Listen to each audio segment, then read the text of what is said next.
ચાલુ કરીએ નવું ચેપ્ટર પી વિભાગના તત્વો તમારા 11મા ધોરણની અંદર ચેપ્ટર નંબર 11 કે જેને કહેવાય પી બ્લોક એલિમેન્ટ્સ આની અંદર આપણે સમૂહ 13 થી લઈને સમૂહ 18 સુધીના તત્વો એની એક બેઝિક ચર્ચા કરવા જઈ રહ્યા છીએ મિત્રો એમાં મુખ્ય આપણે આ લઈશું સમૂહ 13 અને 14 ના બે તત્વો boron aluminium gallium indium thallium carbon silicon germanium tin અને લીડ આટલા તત્વો પર ડિસ્કશન કરીશું પરંતુ પ્રસ્તાવના તરીકે આ ચેપ્ટરની અંદર આપણને જે માહિતી આપી છે જેમ કે ઓક્સાઇડ એમની એસિડિકતા બેઝિકતા એમનો ધાતુ અધાતુ ગુણ વિદ્યુત ઋણતા આયોનિક બંધ ડિકક્ષકની ઉપલબ્ધિ તો આ બધી ચર્ચાઓને આપણે પ્રસ્તાવનાની અંદર બરાબર છે તો આવરી લઈએ છીએ પી બ્લોક એલિમેન્ટ એની પ્રસ્તાવનામાં ચાલુ કરીએ સમૂહ 13 મિત્રો સમૂહ 13મો જે છે બરાબર એ ત્રીજો સમૂહ સમૂહ 14 એટલે ચોથો સમૂહ 15 એટલે પાંચમો સમૂહ 16 છઠ્ઠો સમૂહ 17 એટલે સાતમો અને સમૂહ 18 એટલે આઠમા સમૂહ તરીકે આપણે ઓળખી શકીએ છીએ 13મા સમૂહની અંદર બોરોન એલ્યુમિનિયમ ગેલિયમ ઇન્ડિયમ થેલિયમનો સમાવેશ થાય આ સમૂહના તત્વોની ઇલેક્ટ્રોન રચના આપણે કેવી રીતે બનાવી શકીએ મિત્રો તો આપણને ખબર છે કે બોરોનની આગળ જે તત્વ આયા એમાં બે ઇલેક્ટ્રોન આગળ ભરાઈ ચૂક્યા છે તો હું લખીશ 13મા સમૂહની ઇલેક્ટ્રોન રચના કેવી આવશે 1s2 2s1 હવે વિચારીએ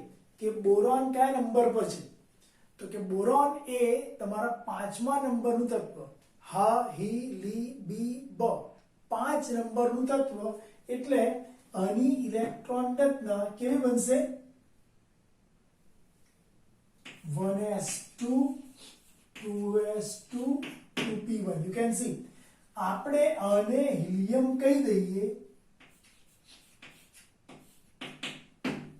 તો 13મા સમૂહના પ્રથમ તત્વની ઇલેક્ટ્રોન રચના આ પ્રકારની બને તો આપણે જનરલ ફોર્મ્યુલામાં આને શું યુઝ કરી લખી શકીએ મિત્રો ns2 np1 તો સમૂહ 13 ના તત્વોની ઇલેક્ટ્રોન રચના થઈ ns2 np1 તો બિલકુલ બાજુનો જે સમૂહ છે એ તમારો 14મો સમૂહ છે એની ઇલેક્ટ્રોન રચના કેવી ગણાય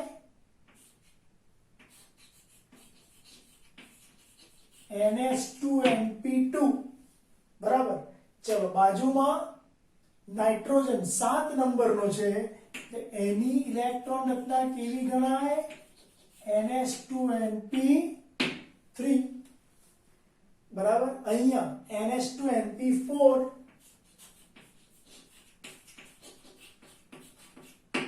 એવી રીતે ફ્લોરિન એટલે કે હેલોજન માટે ns2np5 અને છેલ્લા માટે ns2np6 તો મિત્રો આપણે એક શબ્દ બોલી શક્યા કે પી વિભાગના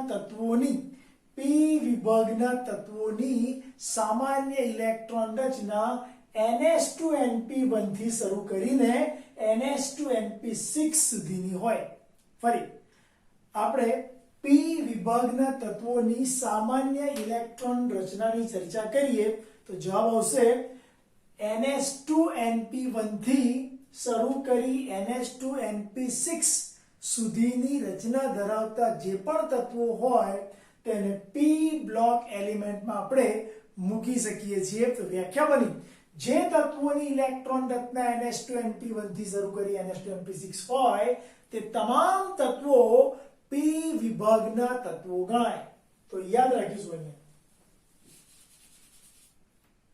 ns2np1 થી શરૂ કરી ns2np6 સુધીની ઇલેક્ટ્રોન રચના વાળા તત્વો એ શું કહેવાશે પી જૂથના તત્વો મિત્રો ઓક્સિડેશન અવસ્થાની ચર્ચા કરીએ આ તત્વો કેવી ઓક્સિડેશન અવસ્થા દર્શાવે તો તેઓ સામાન્ય રીતે ઇલેક્ટ્રોન ગુમાવવાની વૃત્તિ ધરાવતા હોય, દાખલા તરીકે વાત કરીએ તો આ બોરોન સમૂહ છે, બરાબર. બોરોન સમૂહના તત્વોમાં boron, aluminium, gallium, indium, thallium આ તત્વોની ઇલેક્ટ્રોન રચના જુઓ. બહારની સાઈડ ઇલેક્ટ્રોન કેટલા છે? 3. તો આ તત્વો 3 ઇલેક્ટ્રોન ગુમાવવાની વૃત્તિ ધરાવશે. તો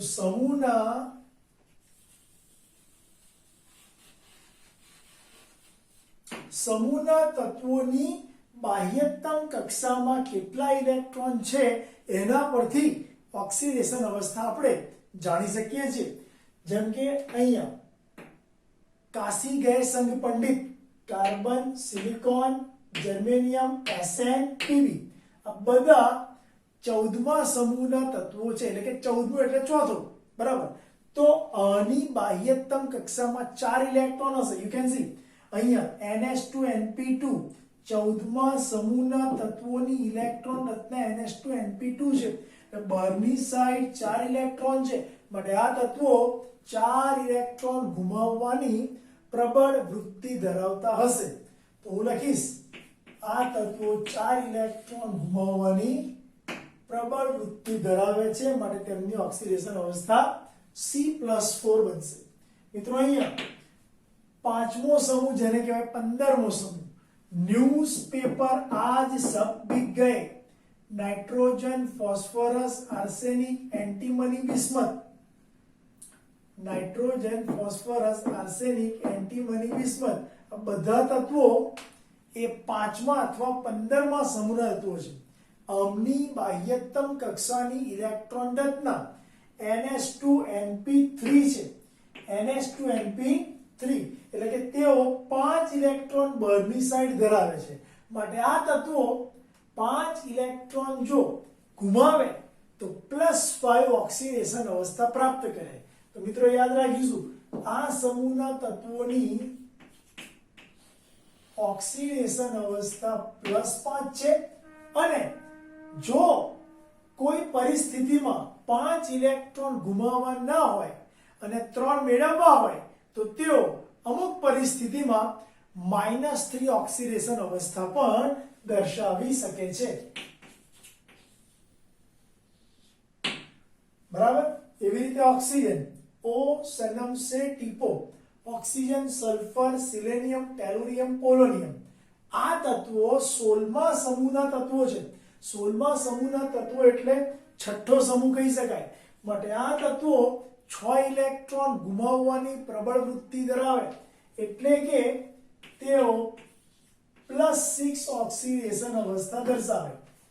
જો આ તત્વો કોઈ પરિસ્થિતિમાં 6 ઇલેક્ટ્રોન ગુમાવતા ન હોય તો તેઓ 2 ઇલેક્ટ્રોન મેળવવાની પણ વૃત્તિ ધરાવી શકે છે, માટે તેમની ઓક્સિડેશન અવસ્થા -2 પણ હોઈ શકે. મિત્રો એવી રીતે 17મો સમૂહ જેને આપણે હેલોજન કહીએ છીએ, FCl, BrI, फूलों की बहार आई, फ्लोरीन, क्लोरीन, ब्रोमीन, आयोडीन, एस्टेटीन. મિત્રો આ તત્વો 17મા સમૂહના તત્વો છે, એટલે કે 7મા સમૂહના તત્વો છે, એટલે કે તેઓ 7 ઇલેક્ટ્રોન ગુમાવવાની વૃત્તિ ધરાવે છે, અને જો 7 ઇલેક્ટ્રોન ગુમાવવા ન હોય તો તેઓ અમુક પરિસ્થિતિમાં 1 ઇલેક્ટ્રોન મેળવી પણ શકે. તો અહીંયા તેમની ઓક્સિડેશન અવસ્થા +7 કાં તો 1 ઇલેક્ટ્રોન મેળવીને -1. મિત્રો આ 18મો સમૂહ છે, 8મો સમૂહ છે. આ તત્વો ઇલેક્ટ્રોન ગુમાવતા પણ નથી, મેળવતા પણ નથી, માટે તેઓ અક્રિય છે, ઉમદા છે, ઇનર્ટ છે, એટલે તેમની ઓક્સિડેશન અવસ્થા 0 હશે. તો યાદ રાખીશું સમૂહ 13 ના તત્વોની ઇલેક્ટ્રોન રચના NH2NP1 હોવાથી તેમની ઓક્સિડેશન અવસ્થા +3 છે. સમૂહ 14 ના તત્વોની ઓક્સિડેશન અવસ્થા મતલબ ઇલેક્ટ્રોન રચના NH2NP2 હોવાથી ઓક્સિડેશન અવસ્થા +4 છે. સમૂહ 15 ના તત્વોની ઇલેક્ટ્રોન રચના NH2NP3 હોવાથી તેમની ઓક્સિડેશન અવસ્થા કાં તો +5 છે કાં તો -3 છે. સમૂહ 16 ના તત્વોની ઓક્સિડેશન અવસ્થા પ્લસ એટલે કે ઇલેક્ટ્રોન રત્ન NH2NP4 માટે તેઓ 6 ઇલેક્ટ્રોન ગુમાવવાની વૃત્તિ ધરાવે છે, માટે ઓક્સિડેશન અવસ્થા +6 છે કાં તો -2 છે. 17મા સમૂહના તત્વની રચના NH2NP5 છે, માટે બાહ્યતમ કક્ષામાં 7 ઇલેક્ટ્રોન છે, માટે તેઓ 7 ગુમાવવાની વૃત્તિ ધરાવે છે. આથી ઓક્સિડેશન અવસ્થા +7 છે કાં તો -1 છે. મિત્રો આ આખી ચર્ચા આપણે કરી p વિભાગના તત્વોમાં કયા કયા તત્વો આવે, તેમની ઇલેક્ટ્રોન રચના કેવી હોય અને ઓક્સિડેશન અવસ્થા પણ ટેન્ટેટિવ આશરે કેવી હોય એની એક ચર્ચા કરી. હવે આપણે થોડા આગળ વધી રહ્યા છીએ. મિત્રો આપણા p વિભાગના તત્વોની એક ખાસિયત છે કે ઉપરના ભાગના જે તત્વો છે હલકા છે, કે જેનો પરમાણુ ભારાંક ઓછો છે. નીચેના તત્વો બરાબર એમની અંદર ઇલેક્ટ્રોન્સ, પ્રોટોન્સ, ન્યુટ્રોન્સ વધારે છે, માટે તેમનો પરમાણુ ક્રમાંક વધારે છે. તો ઉપરના તત્વોને આપણે હલકા તત્વો કહીશું, નીચેના તત્વોને ભારે તત્વો કહીશું અને આગળ વધીશું. ચલો, અધાતુ ઉપર કોણ હોય? અધાતુ. નીચે કોણ હોય? ધાતુ. તો અધાતુઓની આયનીકરણની એન્થાલ્પી ઊંચી છે. આ ઉપરાંત તેમની વિદ્યુત ઋણતા પણ ઊંચી છે. અધાતુઓની આયનીકરણની એન્થાલ્પી ઊંચી છે, વિદ્યુત ઋણતા ઊંચી છે, માટે તેઓ ઓલવેઝ માઈનસ એટલે કે ઋણાયન બનાવે. ઓલવેઝ શું બનાવે? ઋણાયન.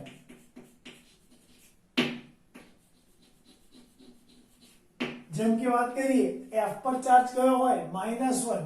ઉપર કયો હોય? -2. Cl પર કયો હોય? -1. S પર કયો હોય? -2. N પર કયો હોય? -3. P પર કયો હોય? -3. તો અહીંયા હલકા તત્વો જે છે, હલકા તત્વો એટલે કે અધાતુ, p વિભાગના તત્વોમાં જે અધાતુનો પાર્ટ છે એ ઊંચી આયનીકરણની એન્થાલ્પી ધરાવે છે અને ઊંચી વિદ્યુત ઋણતા ધરાવે છે. આ બે ગુણધર્મોને લીધે તેઓ ઋણાયન બની જાય છે. જ્યારે નીચેના તત્વો, જેને આપણે શું કહીએ છીએ? ભારે તત્વો. જેને શું કહીએ છીએ? ધાતુ તત્વો. આવર્ત કોષ્ટકમાં p જૂથના તત્વોમાં નીચેના તત્વો એટલે કે ભારે ધાતુઓ એ બિલકુલ વિરુદ્ધ ગુણધર્મ ધરાવે. તેમની આયનીકરણની એન્થાલ્પી કેવી છે? નીચી. તેમની આયનીકરણની એન્થાલ્પી નીચી છે, વિદ્યુત ઋણતા પણ નીચી છે, માટે તેઓ ધન આયન બનાવે છે. મિત્રો શું બનાવે છે? ધન આયન. Excellent point.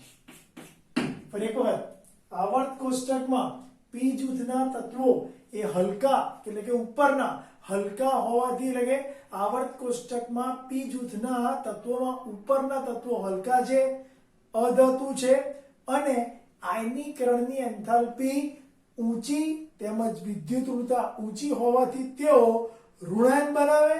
જ્યારે નીચેના તત્વો એટલે કે ભારે તત્વો, ધાતુ તત્વો, તેમની આયનીકરણની એન્થાલ્પી વધારે છે, ઓછી છે, ઋણતા ઓછી છે, માટે તેઓ હંમેશા શું બનાવશે? ધન આયન. ચલો મિત્રો આગળ વધ્યા. આવર્ત કોષ્ટકમાં આપણે જાણીએ છીએ કે અતિ પ્રતિક્રિયાત્મક ધાતુ લઈએ અને અતિ પ્રતિક્રિયાત્મક અધાતુ લઈએ એટલે more reactive metals and more reactive non metals when combined together and forms a compound which are having ionic bond because of a large difference between electronegativity. मतलब કે વિદ્યુત ઋણતામાં મોટો તફાવત છે. યાદ રાખીશું મિત્રો, અતિ પ્રતિક્રિયાત્મક ધાતુ અને અતિ પ્રતિક્રિયાત્મક અધાતુ વચ્ચે હંમેશા આયોનિક પ્રકારનો બંધ જોવા મળે. કેમ કે અતિ પ્રતિક્રિયાત્મક ધાતુ હોય અને અતિ પ્રતિક્રિયાત્મક અધાતુ હોય, તેમની વચ્ચે વિદ્યુત ઋણતામાં મોટો તફાવત જોવા મળે છે. આ મોટા તફાવતને લીધે તેમની વચ્ચે રચાતો બંધ હંમેશા કેવો હોય? આયોનિક બંધ હોય. દાખલા તરીકે NaCl. મિત્રો NaCl માં Na+ એ અતિ પ્રતિક્રિયાત્મક ધાતુ, Cl- અતિ પ્રતિક્રિયાત્મક અધાતુ, એમની વચ્ચે કયો બોન્ડ? Ionic bond. એના કરતા બિલકુલ વિરુદ્ધ વિશેષ પ્રકારનું એક વાક્ય, જ્યારે અધાતુ આવર્ત કોષ્ટકમાં રહેલી બે અધાતુ અને અધાતુ વચ્ચે રચાતો બંધ હંમેશા કેવો હોય? સહસંયોજક બંધ હોય. કેવો હોય? સહસંયોજક. સહસંયોજક બંધ થવાનું કારણ શું? કેમ કે તેમની વિદ્યુત ઋણતામાં ઓછો તફાવત છે. માની લો કે હું તમને કહું કે N અને O વચ્ચે બંધ બને, તો N અને O બંને અધાતુ છે. N અને O બંને અધાતુ છે અને એમની વચ્ચે સહસંયોજક પ્રકારનો બંધ બને, કારણ કે એમની વિદ્યુત ઋણતામાં તફાવત ઓછો જોવા મળે. તો મિત્રો અહીંયા એક સરસ મુદ્દો આવ્યો કે અતિ પ્રતિક્રિયાત્મક ધાતુ અને અતિ પ્રતિક્રિયાત્મક અધાતુ વચ્ચે રચાતો બંધ હંમેશા આયનિક બંધ હોય, કારણ કે તેમની વિદ્યુત ઋણતામાં મોટો તફાવત છે. જ્યારે અધાતુ વચ્ચે રચાતો બંધ હંમેશા સહસંયોજક હોય, કેમ કે તેમની વચ્ચે રચાતો બંધ એમાં બંને પરમાણુની ઋણતા લગભગ સરખી હોય. ચલો આગળ વધીશું. અધાતુ અને ધાતુ. આવર્ત કોષ્ટકમાં આપણે P વિભાગના તત્વોમાં ઉપરના તત્વો અધાતુ છે, નીચેના તો ધાતુ છે. તો અધાતુના ઓક્સાઇડ ઓલવેઝ કેવા હોય? એસિડિક હોય કાં તો તટસ્થ હોય. મિત્રો કેવા હોય? આ ઉપરના તત્વો છે, અધાતુ તત્વો એ એસિડિક હોય કાં તો તટસ્થ હોય. જ્યારે ધાતુના તત્વો એટલે કે લાસ્ટ નીચેના ભારે તત્વો ધાતુ છે, એ ધાતુના ઓક્સાઇડ ઓલવેઝ કેવા હોય? બેઝિક હોય. તો યાદ રાખીશું, અધાતુના ઓક્સાઇડ ઓલવેઝ એસિડિક કે તટસ્થ, જ્યારે ધાતુના ઓક્સાઇડ ઓલવેઝ બેઝિક હોય છે. મિત્રો આગળ વધીશું. હલકા તત્વો મતલબ કે ઉપરના તત્વો. આવર્ત કોષ્ટકમાં P જૂથના તત્વોમાં કોઈ પણ એક સમૂહ લઈ લઈએ, ધાર લઈએ. માન લો કે મારી પાસે 13મો સમૂહ છે, તો 13મા સમૂહમાં હલકા તત્વોમાં બોરોન એલ્યુમિનિયમનો સમાવેશ થાય. એ હલકા તત્વો એ સમૂહના પોતાના બીજા તત્વોથી કોઈક બાબતમાં અલગ પડે છે. Boron, aluminium, gallium, indium, thallium પૈકી બોરોન કંઈક અલગ છે. એ લખ્યું છે કે આવર્ત કોષ્ટકમાં P જૂથના તત્વોમાં કોઈ પણ સમૂહનું પ્રથમ તત્વ, હલકું તત્વ, એ સમૂહના અન્ય તત્વોથી થોડું જુદાપણું દર્શાવે છે, જેને કહેવાય એનોમેલસ બિહેવિયર. ઓકે. જ્યારે ભારે તત્વોની વાત કરીએ તો નીચે રહેલા ભારે તત્વો જેમ કે indium, thallium, Sn, Pb, Sb, Bi, tellurium, polonium, બરાબર, આયોડીન, એસ્ટેટિન, આવા ભારે તત્વોમાં વાત કરીએ તો એમાં ડી કક્ષકો હાજર છે. ઉપરના હલકા તત્વોમાં ડી કક્ષક હાજર નથી, ભારે તત્વોમાં ડી કક્ષક હાજર છે. એટલે હલકા તત્વોની અંદર રચાતા સહસંયોજક બંધની સંખ્યા ઓછી હોય. હલકા તત્વો દ્વારા રચાતા સહસંયોજક બંધની સંખ્યા ઓછી હોય. જ્યારે ભારે તત્વોમાં નીચેના તત્વોમાં બંધ બનાવવાની ક્ષમતા વધારે હોય. એનું એક સ્પષ્ટ ઉદાહરણ આપી દઉં. બોરોન ફ્લોરિન જોડે જાય તો BF4- બનાવે, બોરોન 4 બંધ બનાવે, યુ કેન સી 4 બંધ. જ્યારે એલ્યુમિનિયમ એ નીચેનું તત્વ છે, એલ્યુમિનિયમ એ બોરોનની નીચેનું તત્વ છે, એના બંધની સંખ્યા 6 છે.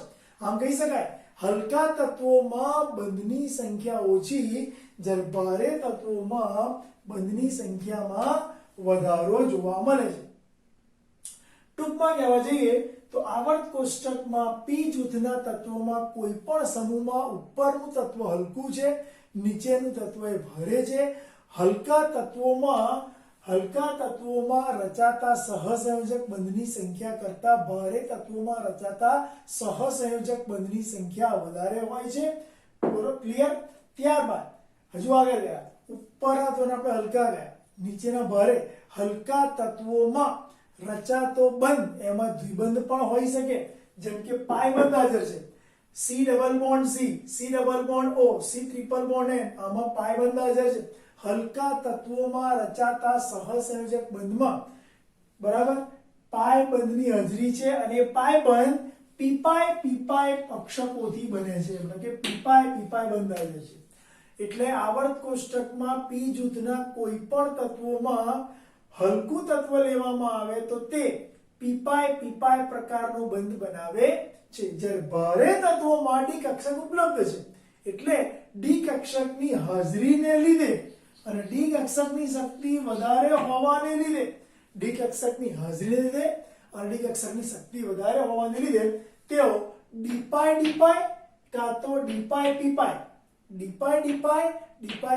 પ્રકારના બંધ બનાવે છે. તો મિત્રો આ આખી ચર્ચા થઈ પી વિભાગના તત્વોની કે જેમાં તમે 13 થી લઈને 18 સુધીના તત્વો બરાબર એની ઇલેક્ટ્રોન રચનાનો અભ્યાસ કરી ચૂક્યા, ઓક્સિડેશન અવસ્થા કેવી છે એ અભ્યાસ કરી ચૂક્યા, અધાતુ ધાતુ ગુણની ચર્ચા કરી, એમાં રચાતા આયોનિક સહસંયોજક બંધની ચર્ચા કરી, ડી કક્ષકની હાજરીની ચર્ચા કરી, આ ઉપરાંત ઓક્સાઇડની એસિડિકતા બેઝિકતા એની ચર્ચા કરી અને છેલ્લે પીપાઈ બંધની ચર્ચા કરી.